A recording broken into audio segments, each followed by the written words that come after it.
안녕하세요. 제이쌤이에요. 제이쌤이 평가제 교육을 다녀온 후 영역별로 알려드리고 있어요. 오늘은 이 영역, 보육 환경 및 운영 관리에 대해서 알아보도록 할게요. 2-1 실내 공간 구성 및 운영. 선생님들이 가장 헷갈려 하시는 게 흥미 영역과 놀이 영역의 차이일 것 같아요. 우리 반이 기존에는 흥미 영역으로 구성을 했었는데 지금은 놀이 영역이라고 해서 현재 우리 반 아이들이 관심 있어 하는 부분을 하나의 영역으로 만들어주는 거죠. 예를 들어 만 2세 반이라고 할게요. 흥미 영역은 신체, 언어, 감각, 탐색, 미술, 음률, 역할 쌓기 영역 등이 있고 놀이 영역으로는 우리 반 아이들이 이번 주 관심 있어 하는 가게놀이. 가게놀이 공간을 따로 만들어서 놀 수 있는 영역을 하나 만들어준 거죠. 가게놀이는 흥미 영역 중 역할 쌓기와 언어 영역을 합쳐서 공간을 만들어 줄 수도 있어요.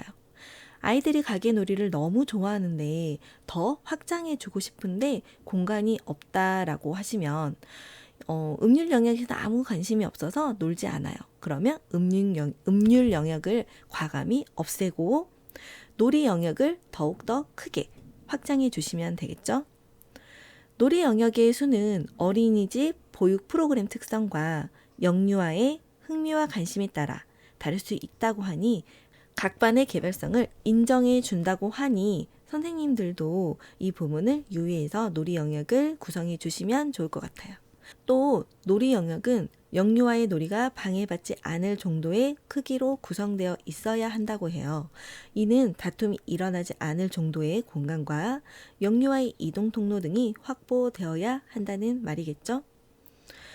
그 다음 실내 시설 설비가 영유아의 발달 수준에 적합한지, 스스로 사용할 수 있는 높이인지, 책상, 의자, 교구장, 세면대, 변기 등을 한 번 더 확인해 보시면 될 것 같아요. 특히 가정 어린이집 경우에는 화장실에 성인용 변기와 성인용 세면대가 있죠. 예전엔 발판 하나로 변기와 세면대 왔다 갔다 함께 사용했다면 이번 평가제에서는 각각 있어야 한다고 해요. 또 기저귀 가는 아이가 우리 반에 한 명이라도 있는 경우 기저귀 가리대가 있어야 되고요. 기저귀를 가는 공간도 확보되어야 한다는 거죠. 혹시 선생님들 기저귀 가실 때 이쪽에서 갈고 저쪽에서 갈고 아이들에게 찾아가는 서비스를 하고 계시진 않으시죠? 그 다음에 보육실 외에 별도의 공간도 마련해야 해요. 유의실, 도서공간, 양호공간, 식당 중 2군데 이상 마련을 하시는데 어린이집에 마침 공간이 있어서 이 2군데 이상을 마련할 수 있으면 좋겠지만 어린이집에 공간이 없는 경우들이 더 많죠. 규모가 작은 시설일 경우에는 어린이집에 원장실 있으시죠? 원장실에 양호 공간을 만드시고요. 복도나 현관 입구 쪽에 도서 공간을 만들어서 많이들 사용하시더라고요. 제 기능만 할 수 있다면 교사실에 양호 공간을 만드셔도 되고요. 유의실에 도서 공간도 가능하다고 해요. 그런데 복도에 도서 공간을 만들어 뒀는데 화장실을 가는 유아의 흐름을 방해할 정도로 복도 공간이 작다면 이곳에 도서 공간을 만드시면 안 돼요. 그 고유의 기능을 할 수 있는 공간에 확보를 하시되 그 고유의 기능을 할 수 있는 공간이 확보되어 있는지 다시 한번 확인해 보시면 좋을 것 같아요. 그리고 보육실 내 휴식 공간은 다들 있으실 거라고 생각하고요. 보육실 내 영유아 개별 사물함도 있으시죠. 여기서 주의할 점. 영유아가 스스로 사용할 수 있는 높이인지, 영아나 유독 키가 작은 아이들이 스스로 손이 닿아서 꺼낼 수 있는지, 영유의 수만큼 모두 다 있고 이름이나 사진 등이 꼭 부착이 되어 있는지를 확인하셔야 돼요. 비품과 활동 자료는 체계적으로 라벨 분류를 하셔야 되는데 라벨 분류는 영역별로 하셔도 되고요. 계절별 또는 연령별로 하셔도 돼요. 어린이집마다 편하실 대로 분류를 하시되 별도의 보관 장소에서 보관을 하셔야 되는데 창고나 자료실이 있다면 가장 좋겠죠. 그런데 공간이 없다면 원장실, 교사실, 상담실 등에 보관을 하시거나 그조차도 여의치 않다면 복도나 유의실 등의 상부장을 짜서 사용하시면 된다고 해요. 2-2 실외 공간으로 갈게요. 5개 놀이터는 50인 이상 설치 의무이고요. 대체 놀이터를 사용할 경우 이전에는 사용 승낙서 등 서류를 받아뒀었나 봐요. 그런데 이제는 없어도 된다고 해요. 놀이터에는 놀이기구 1종 이상을 포함하여 최소 3종 이상 놀이기구가 있어야 되는데 놀이도구와 놀이기구를 잘 구분하셔서 3종이 되는지 꼭 확인을 하셔야 해요. 물놀이 도구, 게임놀이, 공놀이, 사회극적놀이 도구 등은 놀이도구이지 놀이기구가 아니라는 거 꼭 확인하시고요. 자연을 경험할 수 있는 바깥 놀이 환경 뭐가 있을까요? 텃밭이나 화단, 작은 공간이라도 있으면 된다고 해요. 이 정도는 다들 있으실 거라고 생각하고요. 바깥 놀이시 자연과 친숙해지는 경험. 자연과 친숙해지는 경험에는 뭐가 있을까요?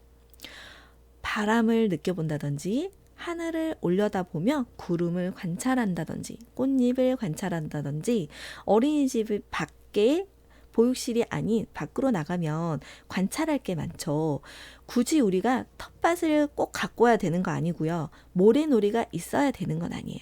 그냥 자연적으로 생긴 자연을 느낄 수만 있다면, 예를 들어 어린이집 바깥 공간에 예를 들어 안전한 공간이 이렇게 어느 정도 놀 수 있는 공간이 있다고 하면 그곳에 돗자리를 깔아놓고 아이들에게 눕도록 해보세요.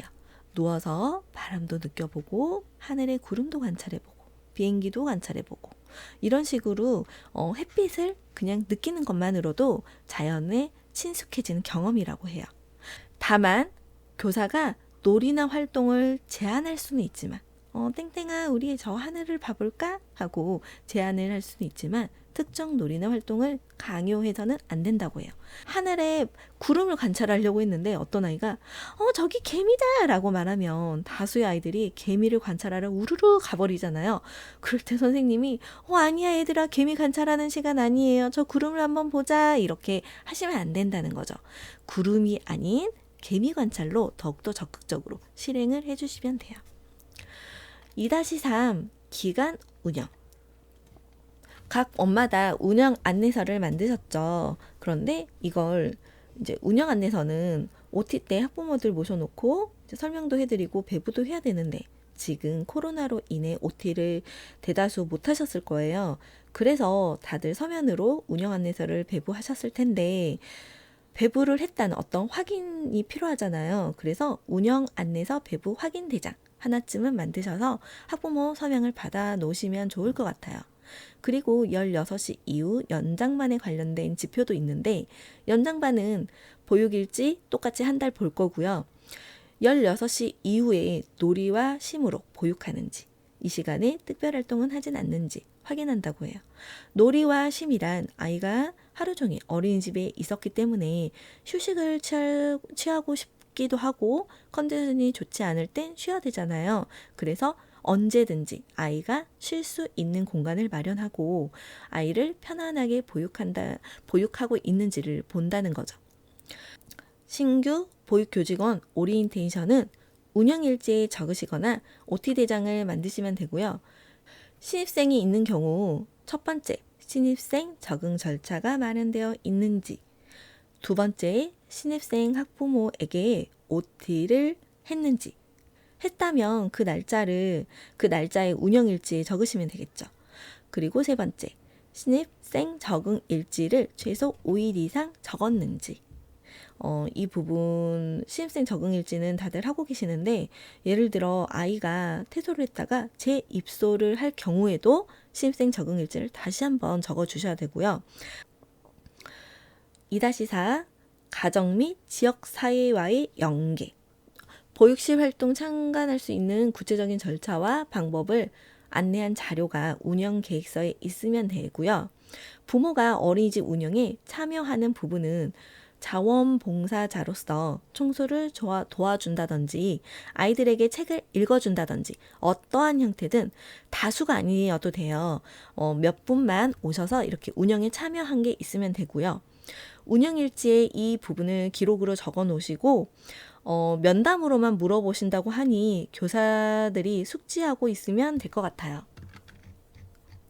부모 교육은 2가지 이상을 해야 되는데 대면 교육 1종, 비대면 교육 1종으로 하시면 돼요. 대면은 소모임이나 집단 부모 교육, 비대면은 지면이나 가정통신문을 나가시면 되고요. 또는 키즈노트의 공지사항으로 온라인으로 학부모 교육 자료 나가는 것들 있으시죠? 그것이면 비대면 교육도 한 종으로 될 것 같아요. 가정과의 소통도 대면 1종, 비대면 1종 하시면 되는데 부모 교육 방법과 겹치지 않는 것으로 하는 게 좋고요. 대면은 집단 모임 행사나 개별 상담 등을 생각하시면 되고 비대면은 알림장이나 전화 상담 등도 가능해요. 지역사회 연계는 제일 어려운데 지역사회 연계는 영유아는 2개월에 1회 이상, 유아는 1개월에 1회 이상인데 예전 같으면 견학도 가고 노인정 방문도 가고 산책도 하면 채울 수 있었던 부분이에요. 그러나 지금은 코로나로 인해 어려워졌죠.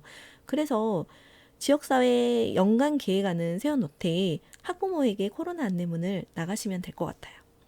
지역사회 연계는 코로나19 감염병으로 인하여 현재 진행이 어렵습니다. 코로나19 감염병이 종식될 때 다시 안내하겠습니다. 이 부분은 육아종합지원센터 교육시 강사님이 알려주신 내용이에요. 하지만 지표에는 있는데 안 하자니 좀 찝찝하고 저는 좀 그러더라고요. 그래서 만약에 그래도 하는 노력이라도 보여야겠다 생각하시는 분들은 산책 한번 그리고 할머니 한 분 정도 오셔서 아이들에게 책을 읽게 하신다든지 학부모 중 소방관이나 경찰도 있으시잖아요. 그런 분들 지역사회 연계해서 초대해가지고 어린이집에서 교육을 하도록 해주시는 것도 괜찮을 것 같아요. 또는 코로나19 대처 방안으로 손 씻기를 잘하자라는 문구 같은 거를 들고 아이들과 길거리 행진 등 작은 캠페인 등도 하면 몇 개 정도는 이렇게 채울 수 있지 않을까요? 지금까지 이 영역에 대해서 알아보았고요. 코로나19로 지표 교육이 어려운 지역도 있고 관찰자가 오는 시점이 자꾸 뒤로 미뤄져서 너무 기다리는 게 너무 힘든 그런 어린이집들도 있잖아요. 선생님들 정말 힘드실 것 같고 이 코로나로 인해서 선생님들이 그래도 해야 하는 부분을 이렇게 열심히 공부하고 계시는 선생님들 화이팅 하세요. 다음번에는 다른 영역과 선생님들이 궁금해하시는 면담 부분도 알려드리도록 할게요. 감사합니다. 오늘 하루도 행복하세요.